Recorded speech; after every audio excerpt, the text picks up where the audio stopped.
ప్రాంతము బుడుగుల.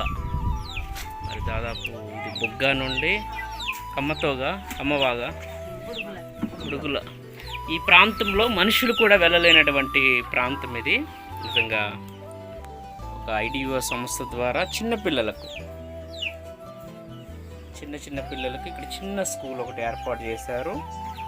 అథరైజ్డ్ ఉండదు, బట్ ఏంటంటే కొన్ని అక్షరాలు నేర్పించడానికి రమేష్ పాస్టర్ గారు, అలాగే అక్క మీ పేరు అక్క? కవిత అక్క ఇక్కడ మనకి నేర్పిస్తున్నారు. కూర్చోండి. ఇక్కడ ఒక టీవీ ఏర్పాటు చేశారు, అది సోలారు టీవీ. పిల్లలకి టీవీ ద్వారా కరెంట్ లేదు, పిల్లలకి టీవీ ద్వారా పిన్ డ్రైవ్లో ఎక్కడో ఒక 25 కిలోమీటర్ల నుండి పిన్ డ్రైవ్ ఎక్కించుకొని వచ్చి పిల్లలకు ఇట్లా పాటలు నేర్పిస్తున్నారు. అక్క ముఖ్యంగా నిజంగా అక్క చాలా గ్రేటు, దేవుని నమ్ముకున్నారు. ఇక్కడ నుండి 10 కిలోమీటర్లు నడుచుకుంటూ మరి చర్చికి వెళ్తారు వారం కూడా. అక్క ఇక్కడ టీచర్గా పనిచేస్తున్నారు. ఈ పిల్లలందరికీ కూడా మరి టీచర్, చిన్న పిల్లలకు మరి ఒక సంస్థ ద్వారా, సేవా సంస్థ ద్వారా చేసుకున్నారు. సంస్థ ద్వారా మరి అక్క టీచింగ్ ఇస్తుంది. ఈ ప్రాంతానికి రాకూడదు, లవ్ మ్యారేజ్ చేసుకున్నారు. నేను అక్క ఏ పేరు అన్నారు? కవిత అక్క లవ్ మ్యారేజ్ చేసుకొని ఈ ప్రాంతానికి వచ్చారు. అసలు ఇంకా ఇక్కడ వీళ్ళకి మానవ సంబంధాలు చుట్టుపక్కల ఏరియాలతో ఏమి ఉండదు. 3-4 గుట్టల మధ్యలో ఉంటున్న విలేజ్. అక్క చెప్పండి, ఈ ఊరు పరిస్థితి ఏంటి? ఈ ఊర్లో 33 కుటుంబాలు ఉంటాయి అన్నారు. 33 కుటుంబాలు ఉన్నాయి. ఇక్కడ సరైన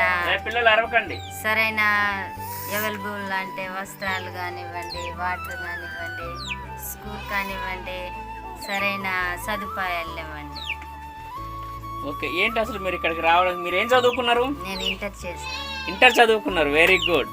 ఓకే, మరి ఎట్లా మీ లవ్ ఎలా మొదలైంది? ఎందుకు ఇక్కడికి వచ్చారు? అసలు ఏంటి ఇక్కడ? అసలు వాస్తవానికి ఎవరు కూడా రావడానికి ఇష్టపడరు, ఏ అమ్మాయి కూడా.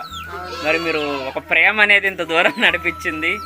కృష్ణసాగర్ అని మన మెయిన్ రోడ్ పక్కనే ఉంటుంది, మనుగూరు, ఆశాపురం మెయిన్ రోడ్లో ఉంటుంది అనమాట. అది సారపాక సరౌండర్ దగ్గరలో ఉంటుంది. సో అక్కడ నుండి అక్క రావడం అనేది నిజంగా గ్రేట్. అది ఇక్కడ చాలామందికి బట్టలు లేవు, సరైనటువంటి వసతులు లేవు, అసలు రోడ్డు మార్గం లేదు, చాలా గుట్టలు ఉన్నాయి. సో చెప్పండి అక్క, అసలు ఈ ఊర్లో మీరు అసలు ఎంతమంది చదువుకున్నారు? ఒక దాదాపుగా 4 మెంబర్స్, 4 చదువుకున్నారు. ఓకే, ఎటువంటి ఉద్యోగాలు అలాంటివి ఏం చేయట్లేదు, వ్యవసాయం చేస్తున్నారు. కాకపోతే ఊరు వాళ్ళు మాట్లాడి ఇక్కడ స్కూల్ చెప్పడానికి నాకు కొంచెం ప్రోత్సహించడం వల్ల నేను ఇక్కడ పిల్లలకి స్కూల్ చెప్తున్నాను. ఓకే, పిల్లలు మొత్తం 18 మంది ఉన్నారు. కానీ ఇక్కడ ఊర్లో సరైన అవగాహన లేకపోవడం వల్ల పిల్లల్ని అలా మేకలకి చూస్తున్నారుగా, గొడ్లకి అట్లా పంపిస్తున్నారు. ఈ కవితక్క ఎంత చెప్పినా సరే ఈ ఊర్లో ఎవరు వినట్లేదంట. ఈ చిన్న పిల్లల్ని పండ్లకు తీసుకెళ్ళిపోయి అలా వాళ్ళని చేస్తున్నారు. ఇంకా చెప్పండి అక్క, ఇక్కడ మరి మీరు ఏమైనా కొనుక్కోవాలంటే ఎట్లా? మేము ఏదైనా సరుకులు కానీ బియ్యం కానీ అలా కొనుక్కోవాలన్నా వర్షాకాలం ఇబ్బంది అయింది. అయినప్పటికీ మేము మనుగూరు వెళ్ళి చాలా దూరం కదా, 10-20 కిలోమీటర్లు ఉంటుంది. వెళ్ళాలన్నా వాగులు దాటి వెళ్ళాలి. అక్కడ నుంచి సరుకులు తీసుకొని వచ్చి అవి ఒక నెలలో సరిపడా, లేకపోతే అవి నెలలో సరిపడా తేకపోయినా అడవిలో దొరికే చేపలు కానీ, ఆకుకూరలు కానీ, కరికీలు అలాంటివి తెచ్చి మేము తింటూ ఉంటాం. దానివల్ల మాకు కొంచెం సేవ్ అవుతుంది. అసలు మీరు ఇక్కడికి అసలు ఎట్లా భరిస్తున్నారు? ఇక్కడ అసలు ఎవరు ఉండరు కదా, అసలు ఏ అమ్మాయి కూడా ఇక్కడ ఇష్టపడరు. కానీ నిజంగా కాకపోతే ఈ ఊర్లో కొంచెం డెవలప్ అయిన అవుతుందని ఆలోచనలో ఇక్కడ దేవుడేమో ఏర్పాటు చేశారు. నేను రావడానికి కూడా దేవుడే మిమ్మల్ని పంపించినట్టుంది. ఈ ఊరోళ్ళు కొంచెం వినకపోయినా పర్లేదు, కాకపోయినా వాళ్ళు కొంచెం మారుతారని, మమ్మల్ని చూసైనా వాళ్ళు మారుతారని మాకు చిన్న ఆశ ఉంది. వాళ్ళు మారకపోయినా మనం చెప్తూ ఉండాలి. మన తాగుతున్నారు కదా అని వదిలేసి వెళ్ళలేం కదా. అవును, ఇక్కడ 33 కుటుంబాలు అందరు తాగుతారు. 4 చదువుకున్న వాళ్ళు ఉన్నారు. అందులో ఈ అక్క ఆ ప్రాంతం నుండి ఇక్కడికి వచ్చి చిన్న పిల్లలకి అక్కకి 7,000 శాలరీ ఇస్తారు. సిగ్నల్స్ కూడా రావు, ఎక్కడో గుట్టెక్కితే వస్తుంది. అలాగే ఇక్కడ సోలార్ ద్వారా మాత్రమే కొన్ని వాటర్ వస్తాయి. ఈ వాటర్ లేకపోతే వాగు నీళ్ళు వీళ్ళు తాగాలి. వీళ్ళకి ఇప్పుడు మనం అది దోమ తెరలు అవసరం. ఏమేమి అవసరం మీకు? దోమ తెరలు, చిన్న చిన్న పిల్లలకి బట్టలు, పెద్దవాళ్ళకి సరైన బట్టలు గుళ్ళే, వాళ్ళకి చీరలు కానీ, పెద్దవాళ్ళకి బట్టలు అవ్వాలి, దుప్పట్లు కానీ. దోమ తెరలు మెయిన్, ఎందుకంటే దోమ తెరలు లేకపోవడం వల్ల వాళ్ళకి దోమలు కుట్టి మలేరియా రావడం వల్ల జరుగుతుంది. ఇక్కడికి ఎవరికన్నా బాగా లేకపోతే ఎట్లా వెళ్తారు వాళ్ళు? బాగా లేకపోతే వెహికల్ లోనే తీసుకెళ్తాం. బండ్లు ఉంటాయి కదా, వాటి ద్వారా తీసుకెళ్తాం. మళ్ళీ వాళ్ళకి ఏదైనా మంచిగా లేకపోయినా టెస్టులు అలాంటివి చేస్తాం. మాకే ఇచ్చారు అది చిన్న వర్క్ లాగా, హెల్త్ వర్కర్ బీపీ టెస్ట్ చేయడం కానీ, sugar test, blood test, malaria టెస్టులు, ప్రెగ్నెన్సీ టెస్టులు, చిన్న చిన్న అంటే జ్వరాలు వచ్చినప్పుడు, వాంతులు, విరోచనాలు అయినప్పుడు టాబ్లెట్లు ఇవ్వడం అలా చేస్తుంటాం. అది కూడా మా ఆయన చేస్తారు, నేను కూడా చేస్తాను, హెల్ప్ చేస్తాను. మీ ఆయనకి ఏమైనా డబ్బులు ఇస్తారా?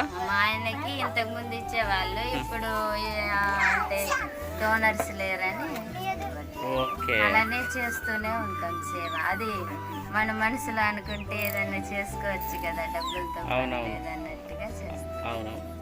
చూసారా మరి, ఒక అక్క నిజంగా దేవుడే ఈ ప్రాంతానికి పంపించారు. ఈ ఊర్లో ఉన్న వాళ్ళందరూ తాగుతారు భయంకరంగా, చిన్న చిన్న పిల్లల్ని పనికి తీసుకెళ్తారు. ఏమైనా జంతువులు వస్తే వీళ్ళే వాటిని చంపేస్తారు. ముందు వీళ్ళని చంపడం కంటే వీళ్ళే వాటిని చంపేసి వాళ్ళే ఉంటుంది.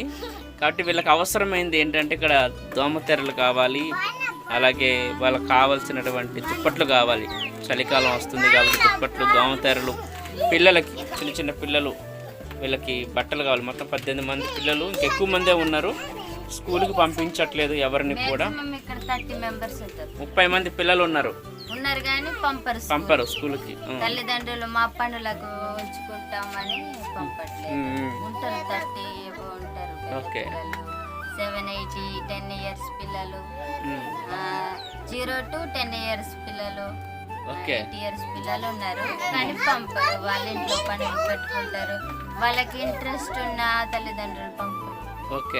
స్కూల్ కి రావాలనుకున్నా పంపరు. అలాంటి ఇబ్బంది. తల్లిదండ్రులు కూడా ఎంతో ప్రోత్సహిస్తాం మేము. ప్రతిరోజు ఇంటింటికి తిరిగి పిల్లల్ని గ్యాదర్ చేయాలి. వాళ్ళు వాగులెంబట ఎక్కడ గుట్టల్లో చెట్లలో ఎక్కి ఆడుతూ ఉంటారు. వాళ్ళని వెళ్ళి స్నానం చేయించి, లేకపోతే తల్లిదండ్రులకు చెప్తే వాళ్ళు స్నానం చేసి పంపిస్తారు. ఇంట్రెస్ట్ ఉన్న వాళ్ళు పంపరు.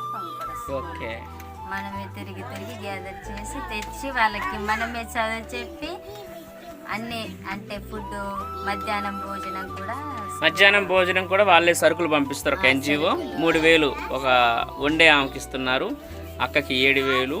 ఇట్లా ఒక చిన్న ప్రాంతంలో ఒక NGO ద్వారా కొంతమందికైనా చదువు చెప్పి భోజనం చెప్పేసేటువంటి ఏర్పాటు చేస్తున్నారు. మరి వింటున్నారు కదా ఈ ఇంటర్వ్యూ అక్క ద్వారా. ఇంకా చాలా ఉంది కానీ మనకి కొద్దిగా మాత్రమే మనం పెడుతున్నాము. ఆలోచించండి, మరి ఇలాంటి ప్రాంతాలు చాలా ఉన్నాయి, ఇంకా పైకి ఉన్నాయి కదా అక్క, చాలా ప్రాంతాలు ఉన్నాయి. మరి వాటన్నిటిని క్రీస్తు ప్రేమను పంచుతూ మన యొక్క సహాయ సహకారాలు అందించగలిగితే నిజమైనటువంటి వ్యక్తులకు మనం సహాయం చేసిన వాళ్ళు అవుతాం. నెక్స్ట్ విలేజ్ బుడుగుల, ఈ ప్రాంతానికి మనం రాబోతున్నాం. కాబట్టి ప్రతి ఒక్కరు ప్రార్థించండి. ఈ ప్రాంతంలో దోమతెరలు ఖచ్చితంగా ఇవ్వాలి, అలాగే దుప్పట్లు ఇవ్వాలి, అలాగే పిల్లలకు బట్టలు ఇవ్వాలి, మెయిన్ మధ్య బట్టలు, అలాగే కనీసం ఒక నెల రోజులకు సరిపడా కూరగాయలు కిరాణా కూడా ఇవ్వాలని ఒక ఆలోచన. కాబట్టి మంచి పోషకాహారాన్ని ఇచ్చి క్రీస్తు ప్రేమను మనందరూ కూడా ప్రకటిద్దాం. పిల్లలందరూ ఇటు రండి, అందరూ అటు వచ్చేసేయండి.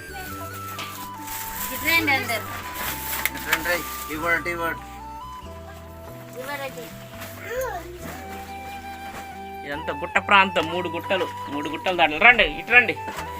ఓకేనా ఫ్రెండ్స్, మరి ఆలోచించండి. క్రీస్తు ప్రేమను చాటడానికి నెక్స్ట్ ప్రోగ్రాం బుడుగుల. అసలు ఎవ్వరు కూడా, ఒక మనుషుడు కూడా రానటువంటి ఒక చిన్న ఒక గుట్టలో మధ్యలో ఉంటున్నటువంటి ఊరు. దీనికి మనం రావాలి. చిన్న చిన్న పిల్లలకి ఇలా టీవీ ద్వారా ఏదో వాళ్ళకి తెలిసినటువంటి విధంగా వాళ్ళు వెళ్తున్నారు. కాబట్టి మనందరం కూడా ఈ గ్రామం బుడుగుల అనేటువంటి గ్రామం గురించి ప్రార్థన చేద్దాం, వీళ్ళ గురించి. ఓకేనా, రైట్. ఓకే కవితక్క, వందనాలు. నిజంగా మీరు చేస్తున్న పని చాలా గ్రేట్, సూపర్. దేవుడే మిమ్మల్ని ఈ ప్రాంతానికి పంపించినట్టున్నాడు. Right, praise.